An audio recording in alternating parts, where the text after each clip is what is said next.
Do you know I'm out of town? A month later, somebody threw a toilet paper roll down fire, and he couldn't turn it off, and the something happened in the men's bathroom. Oh, my God. Wow. I get a call on a Monday that you set him on fire. I go, no, I'm in Miami. Yeah, it wasn't me. There was so much drama with him on Sunday nights.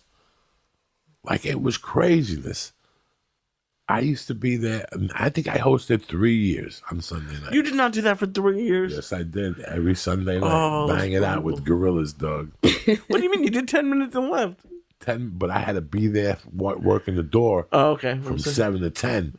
So I would hear all the chitter-chatter and all the bullshit and all the, how come I can't go up number 3? I deserve it. Where's Mitzi? When is Mitzi coming down? When Mitzi comes down here, I'm going to straighten this problem out. Everybody had a story with Mitzi.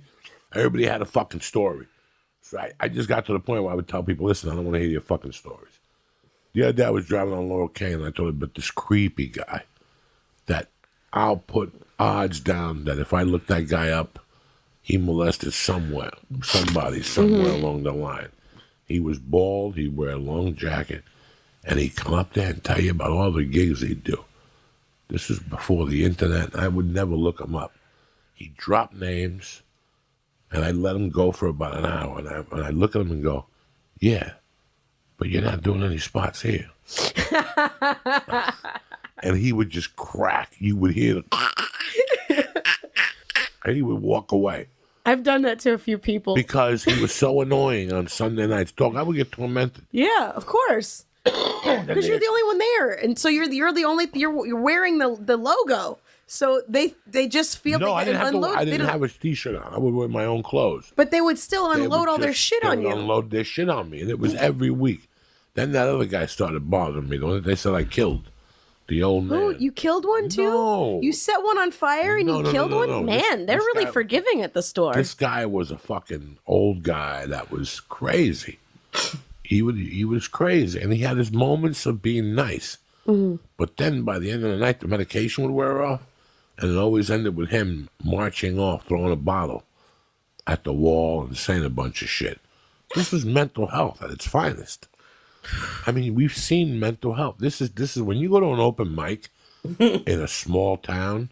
Like when you first start out, like when I started in Denver, I was just talking about the guy that was what's his name, the man of 1,000 voices. Yeah, and he only heard 2. Everybody he had one shitty voice. And, the day he had his tape recorder, and he was hitting his tape recorder. The guy bombed, and he was hitting his tape recorder, and he fucking kept selling. I go, what's the matter? And he goes, this thing doesn't pick up the laughter.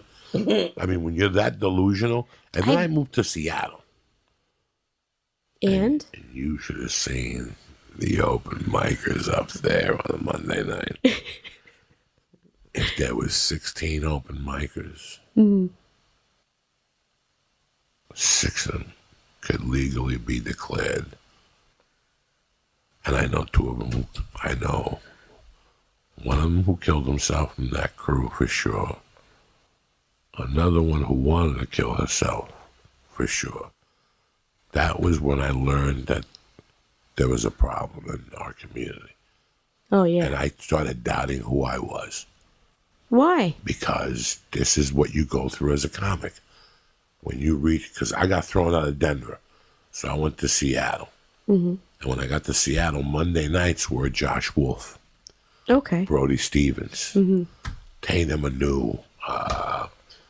Mitch Hedberg, Chard Hogan, all these comics. But there was this one blonde comic that would come up every week with a handcuff on. And he would just go up there and fight for his life and then come off and explain the situation to you. I mean, I saw some shit when I lived in Seattle. I was working on open mic one night when a comic walked in. He was holding his side. And I go, what's up? And he goes, man, get me a towel. My wife just stabbed me. He was bleeding. Bro, that motherfucker wrapped himself up and went up on stage and did his 6 minutes and then went to the hospital. That's mental health issues right there. There was another guy that would go up on stage for 6 minutes. I miss that. That doesn't happen in open mics anymore. No. Now it's just everybody's anxious and depressed. No. It's like, come on. Every 20 open mics. Can we get a schizo in here every once in a while? Keep things interesting? The problem is there's no open mic here like that because the stakes are different. Again, this is why I do not like this place, because the stakes are different.